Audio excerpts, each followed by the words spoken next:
Hello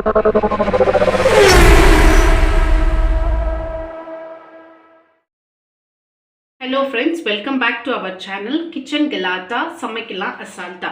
இன்னைக்கு இந்த வீடியோல நம்ம என்ன பார்க்க போறோம்னா chicken thigh gravy. இந்த chicken thigh gravyக்கு நம்ம என்னென்னலாம் வேணும் அப்படினு சொல்லிட்டு இங்க தேவையான ingredients எல்லாம் இருக்கு. வாங்க என்னென்னன்னு பார்க்கலாம். அதுக்கு ஒரு 2 தக்காளி, ஒரு வெங்காயம், பெரிய சைஸ் வெங்காயம், கறிவேப்பிலை, கொத்தமல்லி, அப்புறம் இங்க chicken மசாலா. இப்போ இதுக்கு ஹோல் ஸ்பைசஸ் வச்சிருக்கேன். என்னென்ன அப்படின்னா காஷ்மீரி மிளகாய் தூள், சிக்கன் மசாலா, மஞ்சள் தூள், மிளகாய் தூள். இதுக்கு தேவையான அளவுக்கு உப்பு, அப்புறமேட்டுக்கா பட்டை, கிராம்பு. இதுக்கு தேவையான அளவுக்கு 2 ஸ்பூன் அளவுக்கு எண்ணெய். இதை நம்ம எப்படி பண்ணுறதுன்னு வாங்க பார்க்கலாம். இப்போது நான் இதை கழுவி வச்சிருக்கிறேன். இந்த சிக்கனை நான் இதில் போட்டு போகிறேன். இதுக்கு தேவையான அளவுக்கு உப்பு, தேவையான அளவுக்கு உப்பு நான் எடுத்து வச்சிருக்கிறேன். இந்த ஹோல் ஸ்பைசஸையும் நான் இதில் போட்டு போகிறேன்.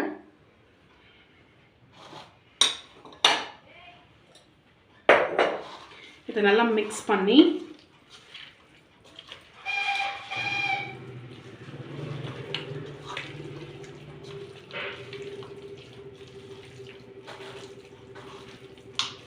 இதை நல்லா மிக்ஸ் பண்ணி ஒரு 7 மினிட்ஸ் நான் இதை நல்லா ஊற வைக்க போகிறேன்.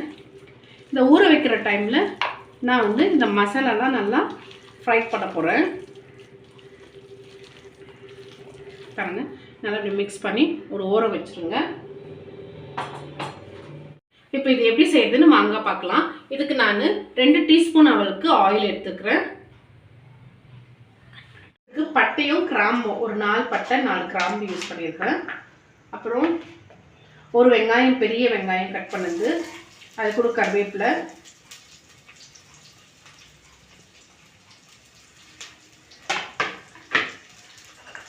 கொஞ்சமாக உப்பு, ஏன்னா இந்த வெங்காயம் நல்லா சாட்டேஜ் ஆகிறதுக்காக.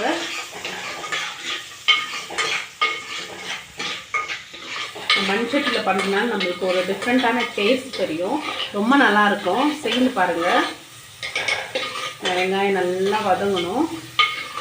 ஸோ இந்த வெங்காயம் நல்லா வதங்கிறதுக்கு, இந்த வெங்காயம் நல்லா வதங்கி வந்திருக்கு. இப்போ நான் இது கட் பண்ணி வச்சிருக்கிறேன் 2 தக்காளியும் இதில் ஆட் பண்ணிக்க போகிறேன். இப்போ நான் இதில் எந்த மசாலாவும் நான் ஆட் பண்ண போகிறதில்ல. ஏன்னா ஆல்ரெடி நான் சிக்கனில் மசாலாஸ் எல்லாம் போட்டு மேக்னேட் பண்ணி ஒரு 5 மினிட்ஸ் வச்சுருக்கிறேன், 7 மினிட்ஸ் வச்சுருக்கிறேன். ஸோ அதோடு கூட இதை சேர்த்து போகிறேன். ஃபஸ்ட்டு தக்காளி எல்லாம் நல்லா ஸ்மாஷ் ஆகணும். அதுக்காக நான் இந்த மூடி போட்டு கொஞ்சம் நல்லா குக் பண்ண போகிறேன். நம்ம இதை ஓப்பன் பண்ணி பார்க்கலாம். பாருங்கள், தக்காளி வெங்காயம் எல்லாம் நல்லா பிரிஞ்சு எண்ணெய்லாம் நல்லா பிரிஞ்சு நல்லா ஸ்மாஷ் ஆகிருக்கு. இப்போ இந்த டைமில் நம்ம ஊற வச்சுருக்கிற இந்த சிக்கனை நம்ம இப்போ இதில் மிக்ஸ் பண்ணிக்க போகிறோம்.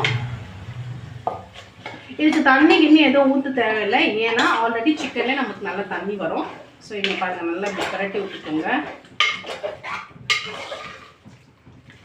நல்லா இப்படி பரட்டி விட்டு இதுக்கு சால்ட்டு, ஸ்பைசஸ் எல்லாம் நம்ம போட்டிருக்கிறோம். ஜஸ்ட் இதை நம்ம பரட்டி விட்டுட்டு ஒரு 3 மினிட்ஸ் நல்லா நம்ம இதை மூடி போட்டு குக் பண்ண போகிறோம். அதுக்கு முன்னே கொஞ்சமாக கொத்தமல்லி இலை கொஞ்சம் போட்டுக்க போகிறேன். நான் இந்த கொத்தமல்லி இலை போட்டுட்டு இப்போது இதை நான் மூடி போட்டு குக் பண்ண போகிறேன். எப்படி இருக்குதுன்னு ஓப்பன் பண்ணி பார்க்கலாம். அது நல்லா வெந்து வந்திருக்கு. சிக்கன் ஆல்மோஸ்ட் நல்லா வந்துருக்கு. இப்போது இதுக்கு நான் கொத்தமல்லி தலை போட்டு போகிறேன். இந்த கொத்தமல்லி தலை போட்டு நான் ஆஃப் பண்ணிக்க போகிறேன். ரொம்ப சுவையான சிக்கன் தாய் கிரேவி மசாலா ரெடி. இது சப்பாத்திக்கு, தோசைக்கு, ஒயிட் ரைஸ்க்கெல்லாம் சாப்பிட்டா ரொம்ப டேஸ்ட்டாக இருக்கும். நீங்களும் ட்ரை பண்ணி பாருங்கள். ரொம்ப டேஸ்டியான சிக்கன் தாய் கிரேவி ரெடி. இப்போ இங்கே பாருங்கள், சூப்பரான சிக்கன் தாய் கிரேவி ரொம்ப நல்லா இருக்குங்க. ட்ரை பண்ணி பாருங்கள். இதை ட்ரை பண்ணி பார்த்துட்டு எப்படி இருந்துச்சுன்னு கமெண்ட் செக்ஷனில் சொல்லுங்கள். உங்களை இன்னொரு வீடியோவோட இன்னொரு இன்ட்ரெஸ்டிங்கான கான்செப்ட் இல்லைனா ஒரு இன்ட்ரெஸ்டிங்கான ரெசிபியுடன் சந்திக்கிறேன். until then bye.